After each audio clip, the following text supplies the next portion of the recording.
আমার কাছে পৃথিবীর সবথেকে বেকার জিনিসের লিস্ট আছে যেগুলো বড় লোকরা কিনেছে। এইসব স্মার্ট ফাইন্যান্সিয়াল ডিসিশন। না, এরকমটা নয়। এই লোকটা কলার উপরে $1,00,000 খরচা করেছে। এই লোকটা একটা বড় ডাইনোমেক্স স্যুট কিনেছে, আর এই লোকটা এর উপরে $100 মিলিয়ন খরচা করেছে। আমি তো জানিও না এটা কি জিনিস। শুরু করা যাক এই $1,000 বরফের টুকরোটা দিয়ে। এখানে আইডিয়াটা এটা যে বরফ Maximally chill and minimally dilute। Jimmy, আমি নিজেকে ম্যাক্সিমালি চিল ভাবি। বরফের এই টুকরোটা 15 থেকে 20 মিনিট থাকবে, আর স্পিরিটের দারুণ টেস্ট এনজয় করার জন্য আপনার হাতে অনেক সময় থাকবে। চলো ম্যাথ করা যাক। বরফের মূল্য $1,000, আর এটা 15 থেকে 20 মিনিট টিকবে, মানে $30 প্রতি মিনিট। স্মেল নেই, টেস্টও নেই। হ্যাঁ, ওটা ফ্রোজেন ওয়াটার। যদি আমাদের কাছে ড্রিঙ্কে 15 থেকে 20 মিনিট ঠান্ডা রাখবার কোনো উপায় থাকতো। ওটাকে ফ্রিজে রেখে দাও। 2 চেঞ্জ কি করছো তুমি? না, ওর কাছে 7 চেন আছে। হ্যাঁ, ওকে রিব্র্যান্ড করতে হবে। পরেরটা, আমাদের কাছে লুই ভিটনের $30,000 এরোপ্লেন ব্যাগ আছে। এটা প্র্যাকটিক্যাল কি করে? যদি এটাকে কেউ চুরি করে নেয় তাহলে হাইজ্যাক বলতে পারি? ইওর অনার, এটা চুরি ছিল না, আমরা শুধু হাইজ্যাক করেছিলাম। এটা আমি বুঝতেই পারছি না। $30,000 জন্য এই জিনিসটা ওরা দরকার। তুমি একদম ঠিকই বলেছো। যদি এই কোচে ইঞ্জিন থাকে তাহলে এটা উঠতেই পারে, তাহলে বুঝতে পারতাম। এটা $50,000 হাভার গলফ কার্ট। এটা আবার কি? এটা তো শুধু ও ওহ। মাই গড। প্রথমে ভাবলাম এর মধ্যে এমন কি আছে। একটু মজা হয়ে যাক, চলো জলের ওপর দিয়ে যাই। ও আরে বাপ রে। বাহ, আমাকে 1 মিনিট দাও বোঝবার জন্য।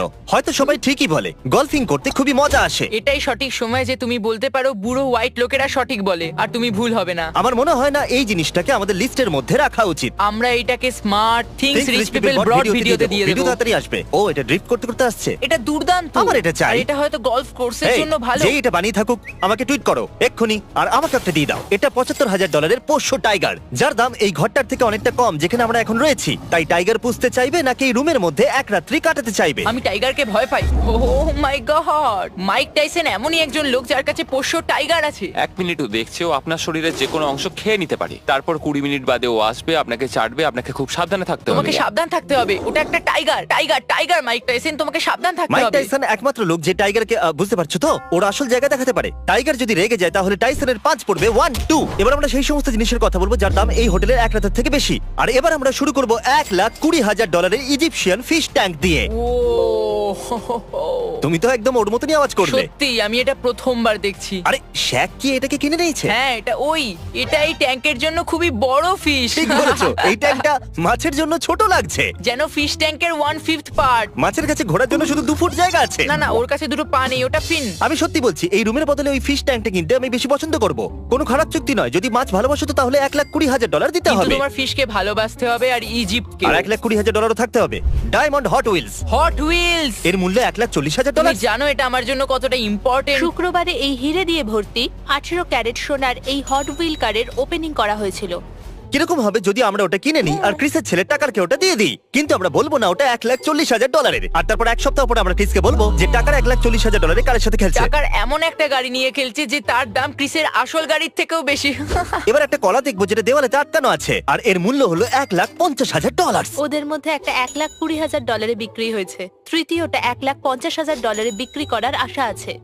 একটা কথা বলবো, আমিও আর্টে যেতে চাইবো। আমার প্রথম পিস যেটা আমি বেচতে চলেছি সেটা হলো মনস্টার ক্যান, $2,00,000। ও $1,90,000। এরপরে দেখা যাক $250,000 বাংলো ডগের জন্য।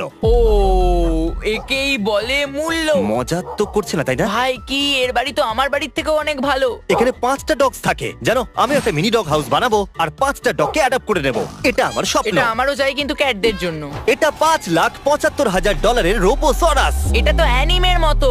এটা $5 মিলিয়ন কেন নয়? কি এটার মূল্য ল্যাম্বরগিনি থেকে কম? আরে তা কিভাবে? আরে এর কাছে ফ্লেম থ্রোয়ারও আছে। এটা কি ধরনের পাওয়ার রেঞ্জার ভাই? আমি শুধু এটাই বলবো যে যে জিনিস এটাকে এটা? বানায় আমাকে টুইটারে ডিএম করুক যাতে আমিও এটা কিনতে পারি। তাড়াতাড়ি 1 মিনিট। এগুলো হলো সেই বেকার জিনিস যেগুলো বড় লোকরা কেনে। হ্যাঁ, হ্যাঁ। তাহলে ছাড়ো এগুলো আমার চাই না। আমি আরে এগুলো কিনতে তা চাই কেন? না। তুমি এখন পিছু পা আরে না হচ্ছো। না, উপস উপস। এ কি আমাকে নিয়ে ইয়ার কি হচ্ছে? সিরিয়াস হয়ে যাও। আমার মতে এটা বোকামো। কোন মূর্খই এটা কিনবে। না, সে তুমি যে এটা তো বিরোধী শুধু- হও না কেন, কিন্তু এটা টাকা নষ্টই বটে। এই গাড়িটাকে নষ্ট করে দিচ্ছে। ওর কি ক্ষতি করেছে? হয়তো অ্যাটাক অন টাইটান্স এর অংশ এটা। ওকে, এটা যে বানিয়েছে আমাদের অ্যাটাক অন টাইটানের মতো কিছু বানাতে না, হবে। আমরা বড় লোকদের নিয়ে মজা করছি। যদি আমি একটা মূর্খ ধনী মানুষ হতাম তাহলে আমি এটাই বলতাম। একদম, এই হলো কথা। একদম ঠিক বলেছে। এটা $1 মিলিয়ন মাছ ধরবার বড়শি। না, ম্যাকবার্নি ইনি হলেন ইনভেন্টর আর ডিজাইনার এই $1 মিলিয়ন বড়শির। আর বন্ধুরা, এটা সত্যি $1 মিলিয়ন। ওনাকে এটা 4 বার বলতে হলো যেন লোকেরা রোজ $1 মিলিয়ন নকল হিরের বড়শি বানায়। আরে ভাই, এটাই তো আসল।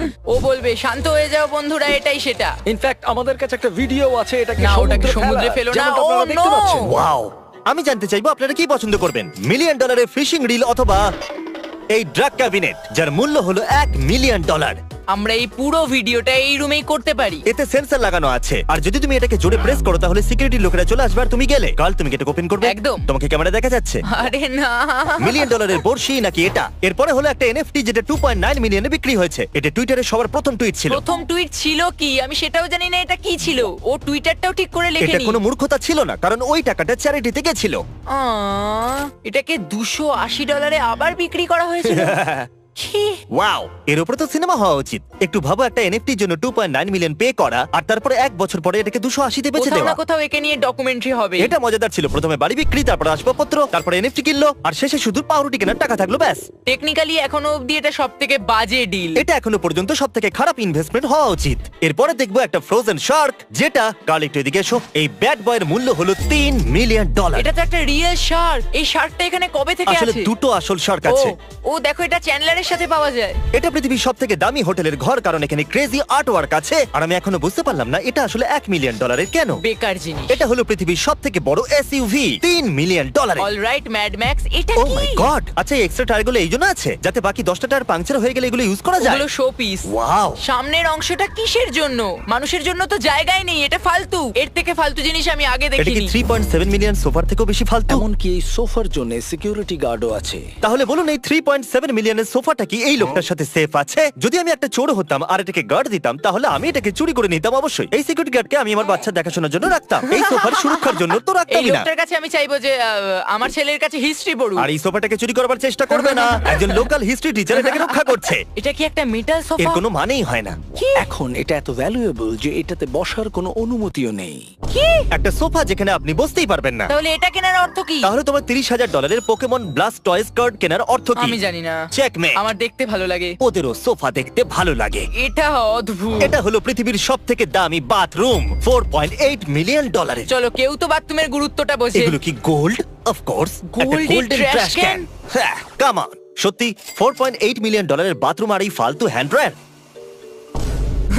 আরে এক মিনিট অ্যাসোসিয়েটেড প্রেস আসলে এটা কেন করলো? এরকম কি করে করতে পারে? জানি না কিন্তু এই লোকটা হয়তো প্রমোশন পেয়েছে। এটা $15 মিলিয়ন একটা প্রাইভেট জু। সত্যি কথা বলতে জু এর জন্য $15 মিলিয়ন ঠিকই আছে।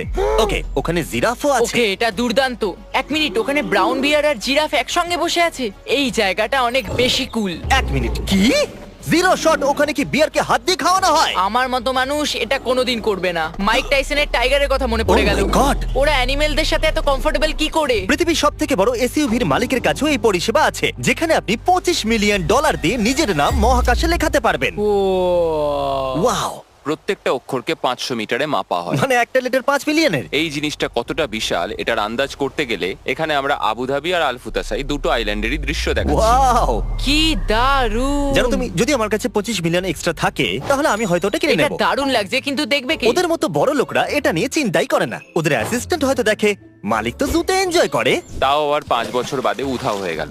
সত্যি সব টাকা জলে চলে গেল। খুশি হয়েছি আমি $25 মিলিয়ন বাঁচিয়ে এটা নিয়েছি। হয়তো এখন অবধি সবথেকে বেকার ইনভেস্টমেন্ট। কারেক্ট। এবার $42 মিলিয়ন আশ্চর্যজনক ঘড়ি যার মালিক হলো জেফ বেজোস, আর এই ঘড়িটাকে আগামী 10,000 বছর চালানোর জন্য বানানো হয়েছে। দিনরাত থার্মাল সাইকেলস। এটা মানুষের হস্তক্ষেপ ছাড়াই 10,000 বছর পর্যন্ত সময় চিহ্নিত করবে। যখন পৃথিবীর বড়লোকদের মধ্যে একজন আশ্চর্যজনক ঘড়ি বানানো শুরু করে তখন একটু ভয় পাওয়া উচিত। শেষ জিনিসটা যেটা বড় লোকরা কিনছে, আমি যদি বড় লোক হতাম তাহলে কোনোদিনই কিনতাম না। এই সব কিছুই কেনা আসলে বোকামি। সেটা হলো একটা মেটাল বানি। মূল্য গেস করুন। No idea. শুনে নিন, $91 মিলিয়ন। এটা কি ছোট? ওরাও সেটা বলছিল। ও, এটা তো খুবই ছোট। তাহলে জেফ কুনসের এই স্কাল্পচার 91 মিলিয়নে বিক্রি হয়েছে। ওয়াও!